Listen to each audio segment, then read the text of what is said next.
studios in New York City, this is Charlie Rose. Bill Gates and Warren Buffett are here. Gates is the co-chair of the Bill and Melinda Gates Foundation. The philanthropy focuses on education, poverty, and global health. Warren Buffett is chairman and CEO of Berkshire Hathaway. The company is one of the most successful companies of the last 5 decades. The two have famously been friends for more than 25 years. Together, they started the Giving Pledge in 2010. The initiative encourages the world's richest to donate the majority of their wealth to philanthropic causes. Buffett pledged the bulk of his wealth to the Gates Foundation in 2006 and has since given more than $24 billion to charities. I am pleased to have both of them back at this table. Welcome. And I have to say, in the interest of full disclosure, we just did something like this at Columbia University with 1,000 students. You do this before. There is something special about the curiosity and the interest of young people, wanting to know how do they learn from you, wanting to know if you were starting over, what would you do, wanting to know about values. You do a lot of this. Well, about the friendship, we met on July 5th, 1991, and hit it off immediately. Bill was a little reluctant at first, but he got there. And reluctant to come. Yeah, definitely. No, I mean, if it wasn't for his mother, we probably wouldn't know each other. And we've had a good time ever since. And we've cooperated on, particularly on the Giving Pledge, but other things as well. And I have to say, everything about it's turned out well. He sits on your board. He sits on the Berkshire board, and we have a lot of fun talking about a lot of things. But the big thing that really came out of one of those discussions really was the Giving Pledge. That's worked out so much better than I ever anticipated, Charlie. I mean, I thought if we got 30, 40 people, you know. And how many have you? I think we're 156 or something like that. And the people, and now we've gone beyond the borders of the United States, which I didn't feel would originally happen. And people are learning more, our members, about effective philanthropy. They're learning about things that didn't work. They're learning about how people handle within their families, wealthy families. And it's worked out so much better than I would have guessed 6 years ago or 7 years ago. Both of you have made the point that there are a lot, because of success in technology, there are a lot of people with a lot of money who are much younger. Yeah, it's a great thing that these companies are doing so well. And as a group, I'd say it's a particularly philanthropic group.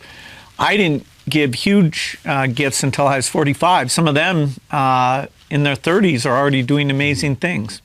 Why and were you, if the word is reluctant to give early than that? I hadn't taken the time to understand where the huge payoffs were. And I was pretty maniacal about Microsoft. And only in my late 30s, with some encouragement from my wife, Melinda, did I start to study it, talk with her about it. We knew we would do it by the time I was 60, but as we were doing that learning, we decided we should accelerate it. And we found a lot of ways that we thought we could have high impact. And the principal sort of mission call was that all lives are equal. That's right. And a lot of that outside the United States has gone to save lives and have kids grow up to be healthy.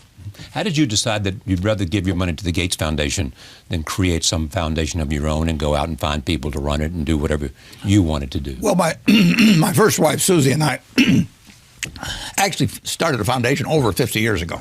And we'd talked about it since we were in our 20s. And I always thought I'd be rich. She didn't think I would be. And I said to her, if I compound money at the rate I hope to compound money, there will be really large sums later on, and you're good at giving it away, I'm good at making it, so I'll make it first and you give it away. And she thought that was sort of half a cop-out and half logical. and probably told you so. Yeah, absolutely. And so we did something, like I say, it was started over 50 years ago, but I really thought that there would be large sums later on, and that she was particularly good at empathizing with people, understanding their needs, putting the personal energy into it, and everything. She would be better at giving away money than I would be. And she died in 2004, as you know. So then I had to rethink what I was going to do. And so in 2006, I decided that essentially 5 foundations, the Bill and Melinda Gates Foundation being the largest, and looking for people that had similar goals with philanthropy than what I had, and the idea that every life is of equal value is just fundamental to me. You know, whether you're lucky, you can be lucky. And you knew Bill would run it well. Oh, of course he was. I mean, he had his own money up, which is a big deal, but far more than that. I mean, you had two much younger people, very bright, very hardworking. They work much harder at this than most people do in this country in their jobs, and they were on the same track I was on. It proven quantity. I mean, everything about it made sense, and it's continued to make sense 10 years later. Bill talked about Melinda's influence. You have said to me about Susie, your late wife, I was a mess until I met Susie. I think that's understating it. Yeah, no, she changed my life. I mean, there's no question about that. How did she change your life? Well, I was a very lopsided, not well-adjusted person who happened to be very good at one thing, and she put me together. I mean, and it wasn't overnight either. I mean, but she just had that little sprinkling can, you know, and finally she saw a few sprouts come up. Was it a coming together of opposites, or? No, I wouldn't say that. We had very similar values. We were in sync, Yeah. big in a very big way, but she was way more mature than I was. She was 19 when we got married. I was 21, but I was about 12 emotionally, and she put me together. And like I say, it took time, but it changed my life. I mean, I would not have had anything like the life I have had. And what did Charlie Munger add? Well, Charlie Munger is my partner Business partner. of 57 or 58 years, and he's extremely wise. He's a wonderful friend. We've been partners that time, and he's strong-minded. I'm strong-minded. We disagree. Sometimes we have never had an argument in that whole time, and we never will. And Never had an argument? Never had an argument. I will. That's absolutely true. You must disagree on it. Absolutely, we disagree. But So if you disagree, how do you decide to? Well, what he says at the end is, when we disagree, he says, well, Warren, you'll end up agreeing with me because you're smart and I'm right. You know, I mean, where do I attack that particular problem? But You'll figure out I'm right. Often he's right. I have to say that. No, listen, I respect his opinion enormously, whatever he gives it to me. I respect Bill's opinion. I mean, it's more fun doing things with partners. I mean, the most fun is obviously a marriage partner, and that's the most important relationship. But having a business partner, if I'd done everything I'd done, it wouldn't have worked out this way. But let's say I got double the results. It's been more fun doing it with Charlie. Who says no to Bill Gates? Well, Melinda's one. I've seen it happen. Now, it's great when somebody knows, you know, when you might move too fast or be over-optimistic. And, you know, if a team comes in and I'm pointing out things we haven't done and, you know, maybe they're not as motivated afterwards. So, you know, they can get me to correct that. I've matured a lot, and I give Melinda immense credit. You know, she still has work to do, but I think I'm getting there. And complementary strengths where you share the same goal is a great thing. I had that with Paul Allen in the early days of Microsoft. I had that with Steve Ballmer as Microsoft got going. Now, both in my family life and the foundation, it's Melinda. How much time do you spend at Microsoft? I'm there about 15% of the time, and I get to work just on the R&D part, brainstorming with people, thinking, okay, how we're going to take this artificial intelligence and make it understand, help you use your time better. It's a very exciting time in software, and you know, there's 5 companies that are, you know, in a really strong position. Microsoft is leading in some really cool stuff. So like I look, the way that a business takes information about customers, about communication with customers, looking at data, that mission of really using data and AI and getting the productivity of all those workers up because they see more information.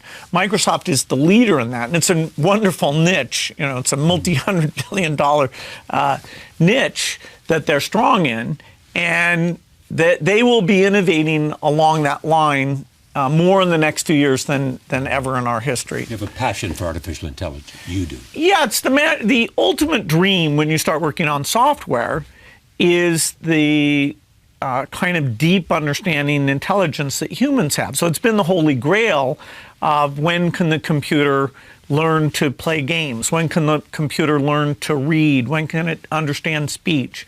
And things like speech and vision have made such progress in recent years. I mean, you've been tracking this and exposing your viewers to some of it, because I can't overstate that even for people in the field, it's a pretty magical time. And its potential is to do what? Change everything?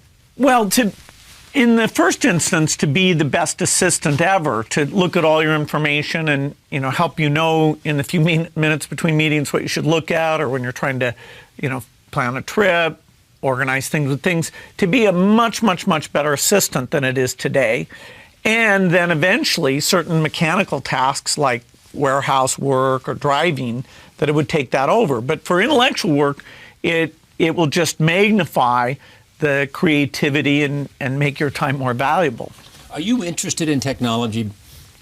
I don't have enough. I don't think I have a natural bent that way to start with, and I'd be so far behind. I never would catch up with people that have been working on it, and it would not be a game I would be winning. Is a principal criteria for you understanding the business? Yeah, I have to understand the business, and there are lots of businesses that I don't understand. Some of them may be almost ununderstandable, and others are just outside my sphere of confidence. But you do have people now that do have that kind of expertise, or you have brought in. I have two people who themselves have different circles of competence, but they aren't chosen because they have a different circle or anything. There's a lot of overlap. There's overlap between them. And the important thing, is not how. It's nice to have a huge circle of competence. It's much more important to know where the limits are of it. You can do very well if you only understand 5% of the businesses in the country, and find plenty of opportunities. And you know which five. That you've got the 5% are in that circle. I mean, you made a huge purchase in 2016. Precision was bought in 2016. Yeah, it was bought in 2016. $37 billion. Including debt, 33 or 4 billion of cash, and assumption about 4 billion of debt.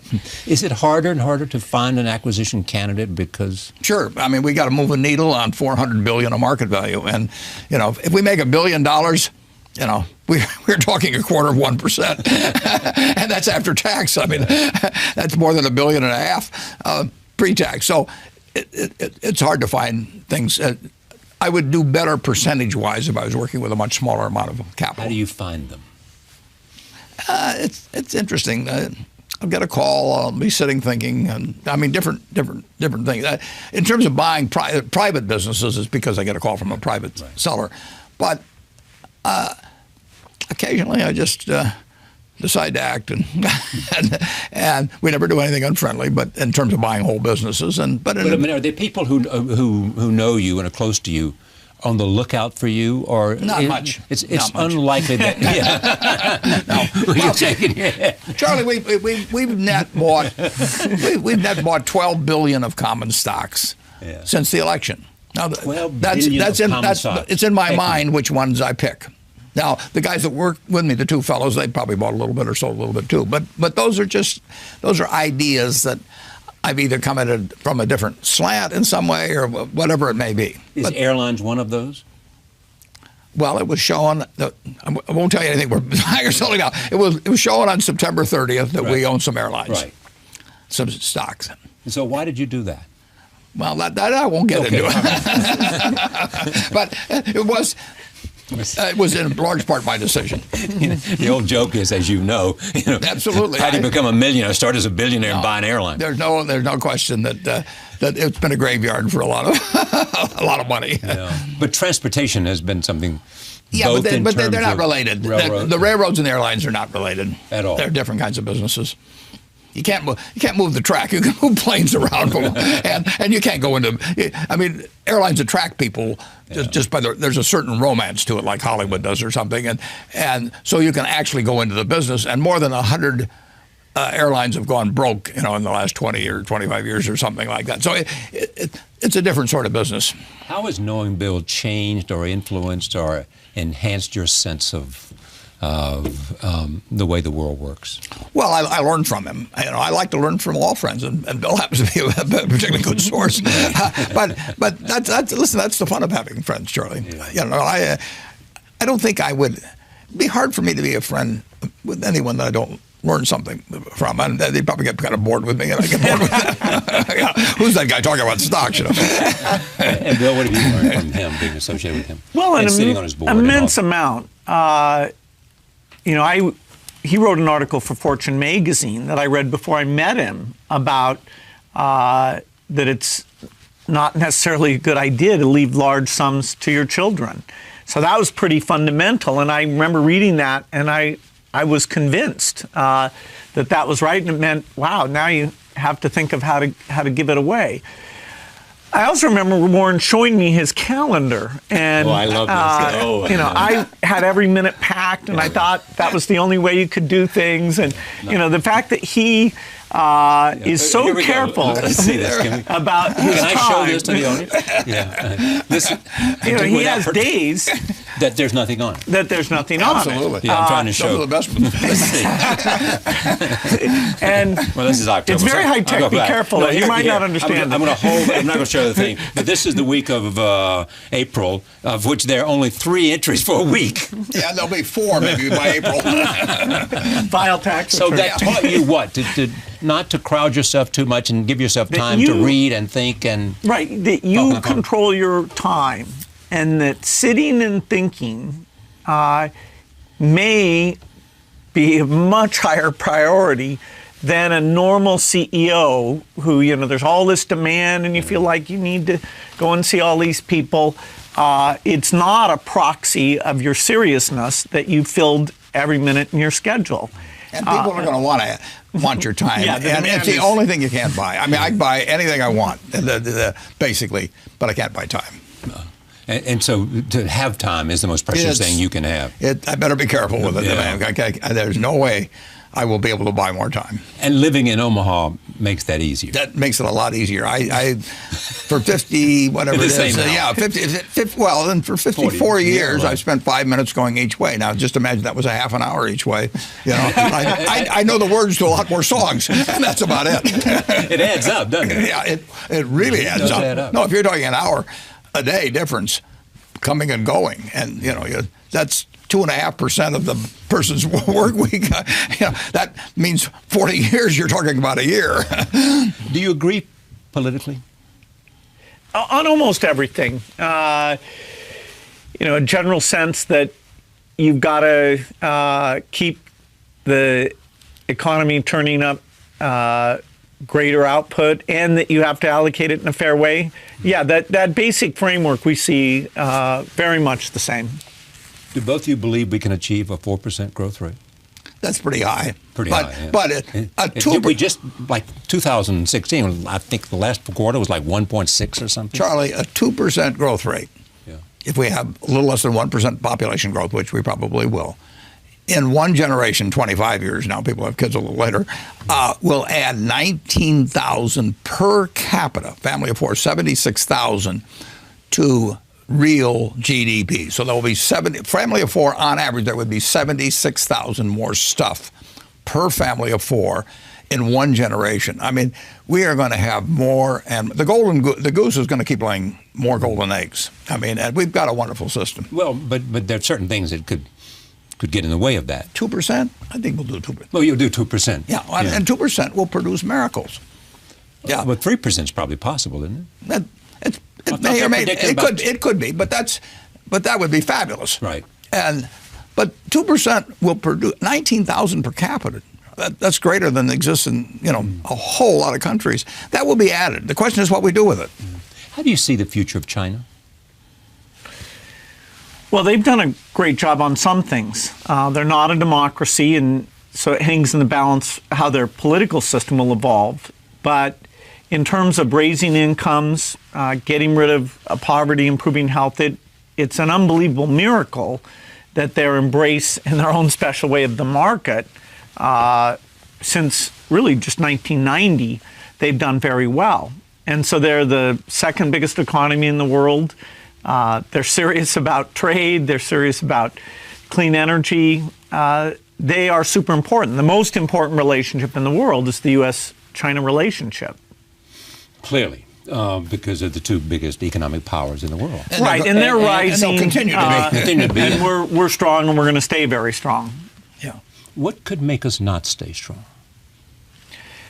There's a lot of strength that we've built up over decades. The way we do research, our universities, the way that people take risk, and that's why our technology companies are still so strong. Our biotech companies are still so strong.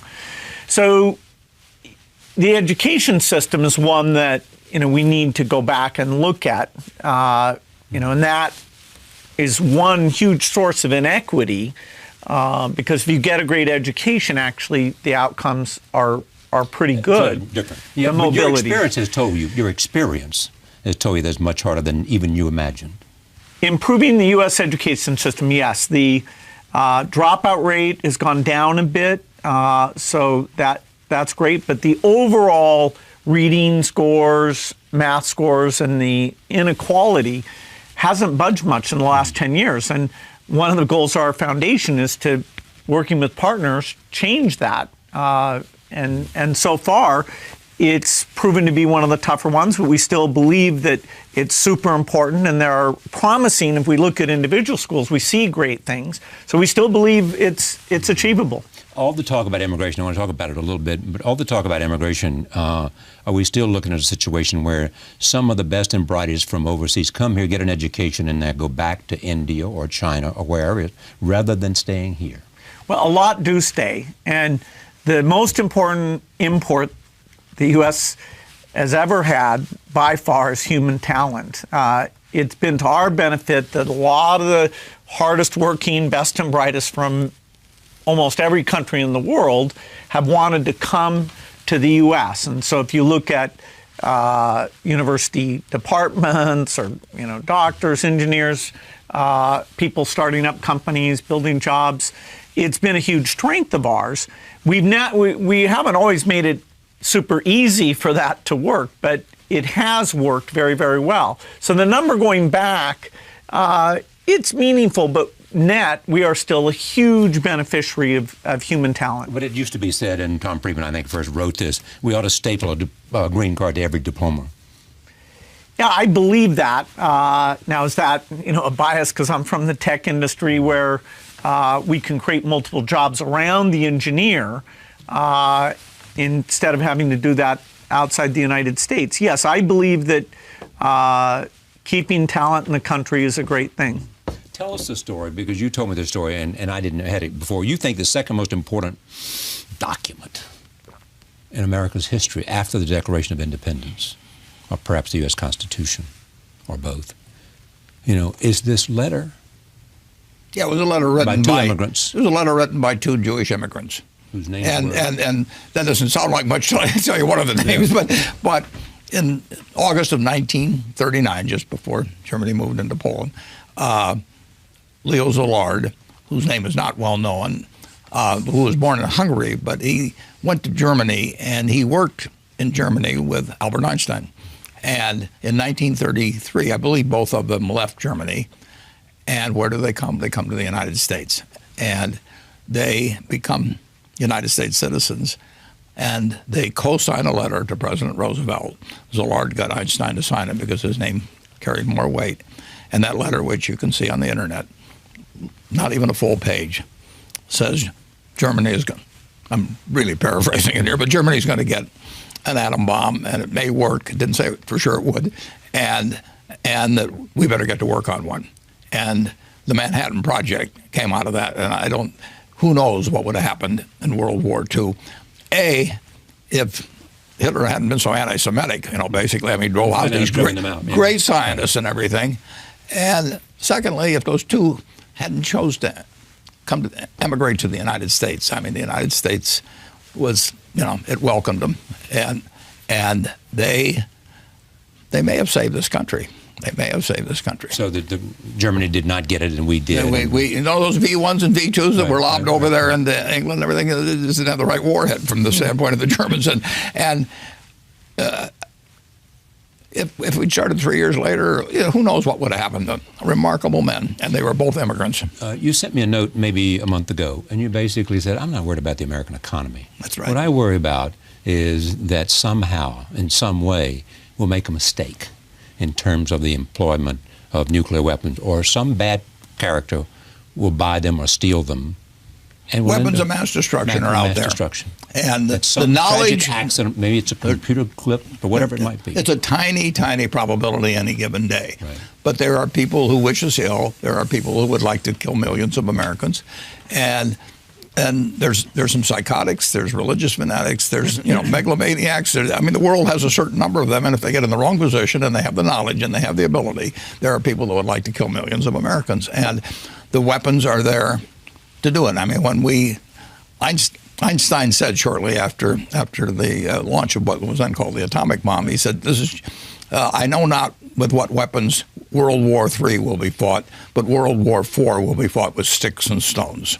And that probability exists, and it's the number one job of the President of the United States, which every president acknowledges, is to the extent possible protect us from weapons of mass destruction. And they can exist with individuals, but you don't worry too much about that, the intent. But with organizations and maybe even with a couple of nations. And it's the only real cloud on America over time. We'll solve the economic problems, but that's number one. You agree? I agree, and it's not just nuclear weapons. No. The bioterrorism piece is also quite daunting. And what's the bioterrorism piece? Well, in an extreme case, somebody would reconstruct, say, a smallpox virus and have that spread, and it would not only kill millions, it could potentially kill billions. And there was on the op-ed piece in the New York Times within the last about 2 years. I checked with Bill because I don't understand this stuff well enough, and he said, yeah, it makes sense that in terms of being feasible. And it was basically about reconstituting smallpox. I mean, there are people in the world, or maybe organizations, probably are organizations, that would love the idea of creating a smallpox epidemic. And how do you prevent them from doing that? Well, you want to have surveillance to catch it as soon as you can. You want to have medical tools where you can create a vaccine and protect people. Science is working on the defense part of this. At the same time, it's making the offense slightly easier. So if we're vigilant, there's a lot of steps we can take to make the risk lower, just like minimizing access to fissile materials meaningfully reduces the chance of a nuclear weapon. There are some who argue that the next war will not be a nuclear war, or it may perhaps not even bioterrorism. It will be a cyber war. That's a third area. And I personally think there's only the three, but that's not much comfort. Yes, a modern society depends on electricity and communications and information flow. And if you can, for a substantial period of time, disrupt that, then a lot of systems, including how a hospital organizes itself or how food gets moved around, or financial institutions, or an airline decides what to do, or bank accounts, what was that bank account supposed to be? And so a lot of experts in government and companies now are spending time thinking about, okay, how do you minimize that? How do you have duplicates, backup? A lot of sophistication going into that. Can the United States risk a trade war with China or with Mexico, or will it have a significant? It's not a good idea. Not a good idea. Trade benefits. Yeah. The problem of trade is that the benefits are diffused and invisible. So you don't walk in and buy a pair of shoes or some underwear or anything, and it says you just saved 12% because this was purchased somebody. So 320 million people are buying things. The bananas come from Central. They're buying things cheaper than they would otherwise. But the harmful effects, taking somebody out of a job they've had for 25 years when it's too late to retrain them or anything, they're very specific and terrible. Now, what you want to figure out a way is to keep the societal benefits and take care of the people that really are they're the roadkill, basically, in this. And there will be roadkill. I mean, there's no sense kidding yourself. I mean, we started with a textile mill at Berkshire. Half our workers only spoke Portuguese. They worked in hot conditions, loud conditions, and they spent 20 or 25 years on looms. When textiles moved elsewhere, their lives, economic lives, were ruined. And that is going to happen. That is part of trade. And the benefits, somebody buys whatever textiles we were turning out, handkerchiefs or anything, they may buy them a little cheaper. And we've got to keep the trade benefits everybody, us and them. As a society, it penalizes certain people terribly. And we've got to take care of the people that are getting hurt because we've got the resources to do it. And take care means what? It means that somehow you have to have some kind of, you got to have retraining and all that when that's feasible. But it isn't feasible when you only speak Portuguese and you're in New Bedford and you're 55 years old and you spent your whole life on a loom. You've got to make sure that person has an income that's commensurate. We can do it as a society, and we don't want to let the individual case prejudice against trade that benefits everybody, but we also don't want to say because everybody's benefited, to hell with this guy. We're rich, we can afford that, and we should do it, and that's how we'll get a good trade policy. Did you appreciate, Bill, the economic insecurity that was out there that Donald Trump was able to tap into politically? No, I'm not an expert on political sentiment, so I was no better at seeing those trends than other people. Or with Brexit and Britain. Again, I was surprised by the Brexit vote. Yeah. And the notion of the populist uprising that are taking place in a sense of feeding off of that. Well, there's no doubt that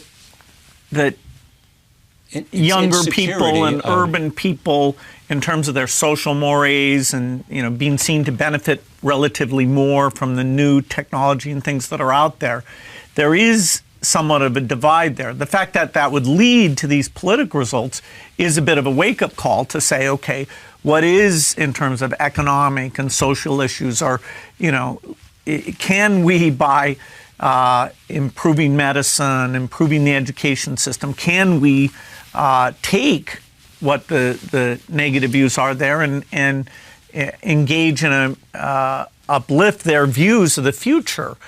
To me, the greatest surprise of all isn't how people voted, because I didn't think of myself as having expertise on that. But this general question, when you say, will your children be better off than you? I believe their children will be better off, but the fact they don't feel that way, that the improvements in health and the new products that will be available to them, and what technology enables them to do and all of that. Right. That is a concern, because if people don't see the arrow of time pointing towards greater things, the idea of doubling down on more research and taking the best education and getting that spread around, it creates a sense of malaise where you don't have the guidance to, hey, some things are working, let's do more of those things. Yeah. But the question I ask also is, could America lose? I mean, if you look at today, we have the best military, we have the best economy, we have the best universities, we have the best talent, and we have the best spirit of innovation and creativity. Could we lose that? I don't think we would. No. I think the odds of losing that are very. This is what you call the special sauce. We've got the special sauce, and we've still got a special sauce. If the rest of the world learns from that special sauce, and it's not a zero-sum game. That's terrific. That is terrific. But it won't deprive us. So overall, in aggregate, our society will be far richer 10, 20, 30 years ago. And if you just take in aggregate, our children will live better. The real question is will it continue to leave lots of people behind? And a specialized market system will leave people behind. There is, if somebody is, however you want to measure it, 10% below average, their opportunities in this world today have not improved at all, from 30 or 40 years ago. The classic situation is you take the Forbes 400 in 1982. Number one guy was Dan Ludwig. No, your viewers have never heard of. And he had $2 billion. Brazilian shipbuilder. Now that it'd be 30 or 40 times that. 30 or 40 times, and this more highly specialized economy, year after year, different from that agrarian economy of 200 years ago. It's going to be more and more people at the very top winning big time, and it really won't do, absent certain types of programs, it won't do much for the person that really doesn't have any special skills for the market. The average person, or slightly below average person in terms of particularly market talents, is not going to do very well unless we have policies to make sure that they participate in some way. And the guys at the top are going to keep doing better. Pardon me? Policies from government. It has to be government. Government is always, the market system is this traffic cop. It directs resources, it directs brains, and it does a great job of it. But if it also directs all the winnings, it will continually favor more people at the top. Government's always in. Government came in with Social Security, and government, redirects the winnings, so it isn't totally the market system that delivers the winnings. But I don't want to kill the market system in terms of producing things at all.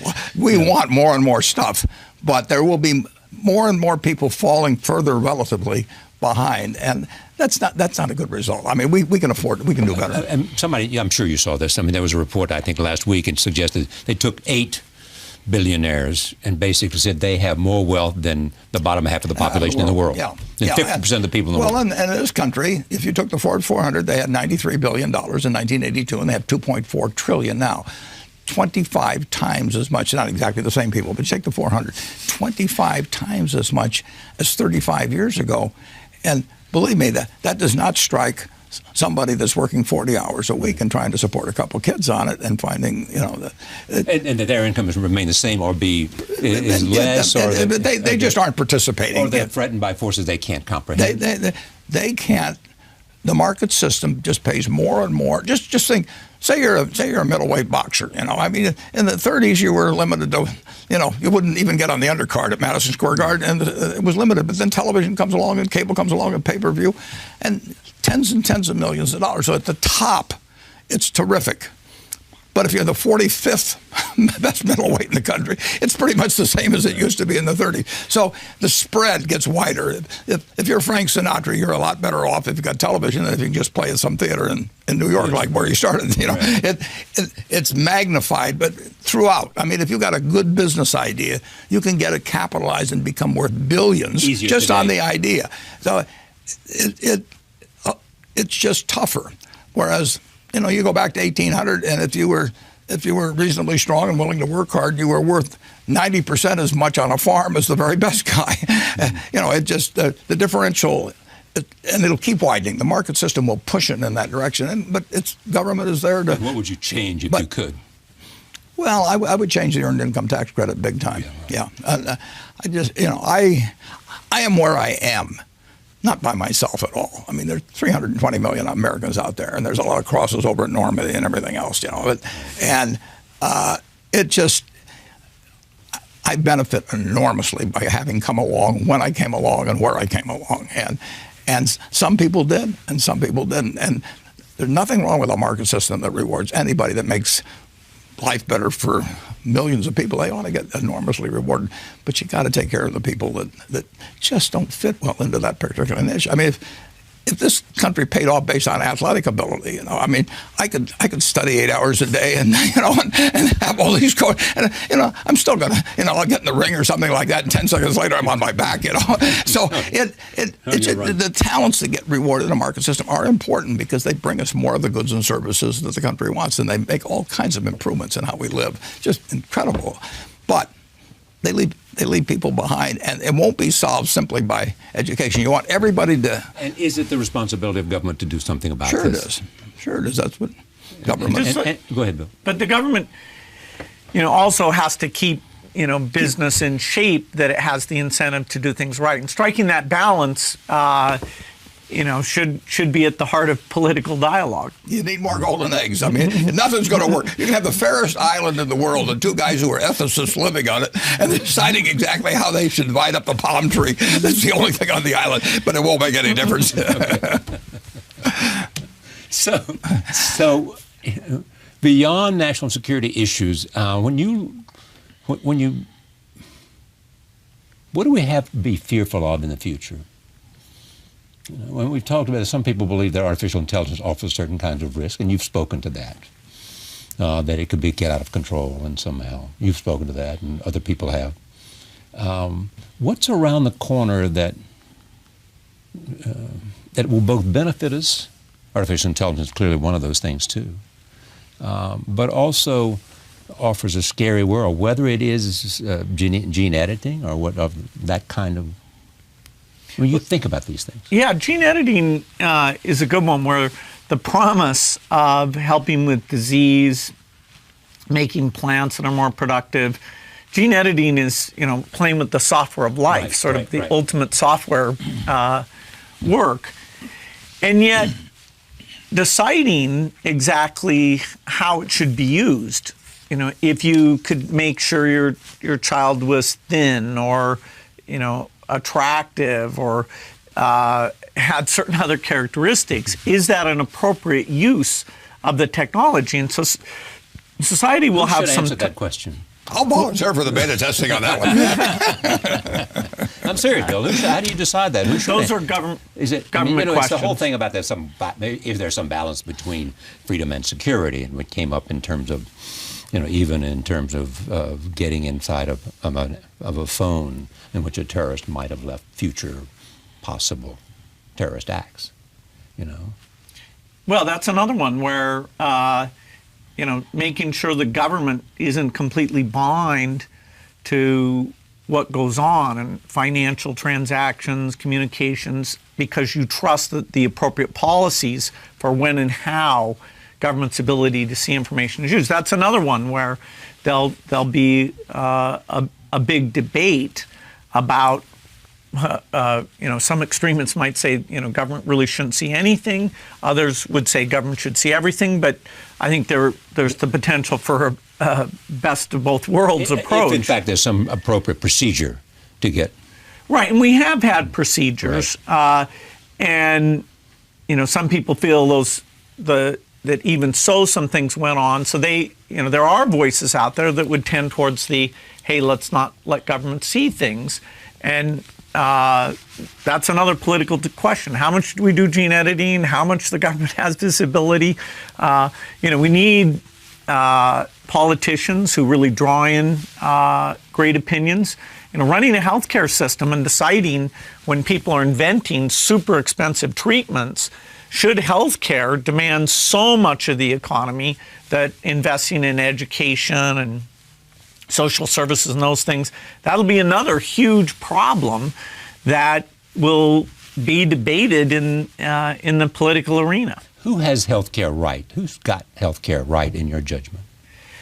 The European countries. Scandinavian or? Well, the UK spends about half as much as a percentage of GDP as the United States. Now, their system has weighting and things like that, but it's hard to express what a mammoth difference that is. I mean, you're talking about almost 9% of GDP difference. That is 1 out of 11 people who go to work every day are the extra healthcare activity here in the United States. So I'm not saying we should just wholesale adopt their system, which is a single-payer system. There are other really good systems that are not single-payer systems.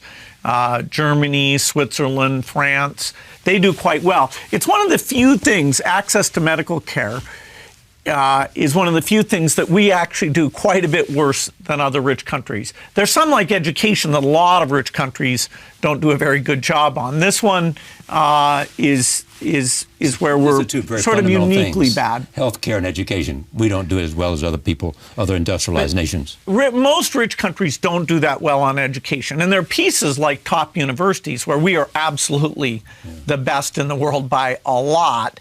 So that one, we're more middle of the pack in terms of our achievement. It's healthcare access where you'd have to say we look particularly bad.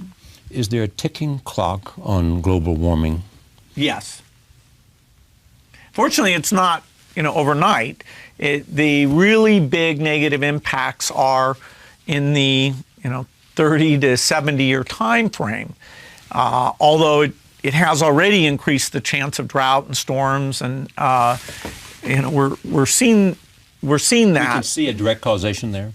Yes, the heating effect is already there. Now, overlaid with that is the Pacific oscillation and normal weather things. So exactly how much of it is the heating signal versus those other things, you can get reasonable disagreement. But there's no doubt that that's there. The global average temperature is rising, and the droughts, particularly in places like the Middle East or parts of Africa, we're already seeing some of that. And as you go out in time, it gets a lot worse. So changing the energy system, which has a long lead time of invention and deployment, I feel this is one of the most urgent problems. And is the urgent answer finding alternative sources of energy?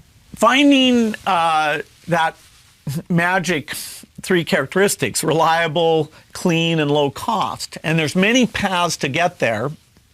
And so we have to encourage lots of innovators trying different things.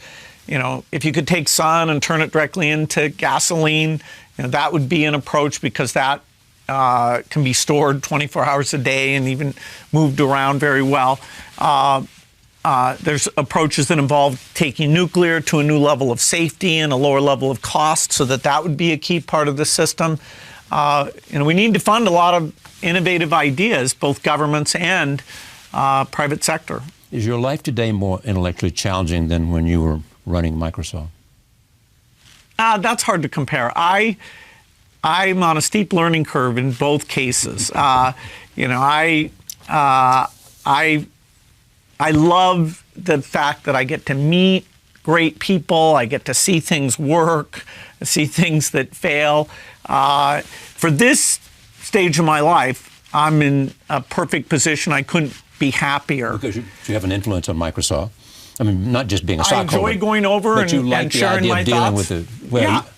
And they, I get to keep up to date a little bit because of that. And we're using some of those digital enablement things, like to get cheap financial services to poor people all over the world, or to look at medical data. And so staying up to date on the digital piece helps me do my foundation work. I mean, you've said something akin to this. The average person today lives better than John D. Rockefeller did when he was alive. That is true. The richest man in the world at the time. Yeah. Lives better. You live better in terms of your entertainment choices, your travel choices. I mean, John, he couldn't buy them. And that's in one lifetime. It's amazing. What brings you the most satisfaction beyond family? Well, my greatest satisfaction is just staying in good health. I mean, when you're 86, you look at this a little differently. You're in good health? Oh, yeah. I enjoy every day. I enjoy. But what is it that you enjoy? Well, I enjoy running Berkshire. Yeah. I mean, if you get right down into my psyche, that's what I want to be. Yeah, no, it's been my painting for 50 some years. I get to paint what I want. I don't have to do follow what Wall Street is telling me to do next quarter or something like that. So I own the brush, I own the canvas, and the canvas is unlimited. Now that's a pretty nice game, and I get to do it every day with people I like. I don't have to associate with anyone that causes my stomach to churn. If I were in politics, I'd have to smile at a lot of people that I want to hit. You just don't talk to them. It's really, I've got a good deal. I'm hanging on to it. I often repeated the story. Brooke Astor once said to me, "I spent too much of my life worrying about what people thought of me, and then I only care about what I think of them now." Yeah, well, Brooke, I love Brooke. She was good. I only want to see people that I like. Yeah, and my business business is, I'm lucky that way. I mean, business is so much easier than philanthropy. Philanthropy may be a whole lot more important, but in business, you're looking for kind of easy choices. You're looking for people that you like to associate with, and I mean, to an extent, I can create the world around me. You're saying, I mean, if somebody walked in your door and they want you to buy their company, and you saw it as a golden goose run by with a farmer I didn't like. I would say no. You'd say no, because even though you knew it would. Charlie, marrying for money is probably a bad idea under any circumstances, but if you're already rich, it does not make any sense at all.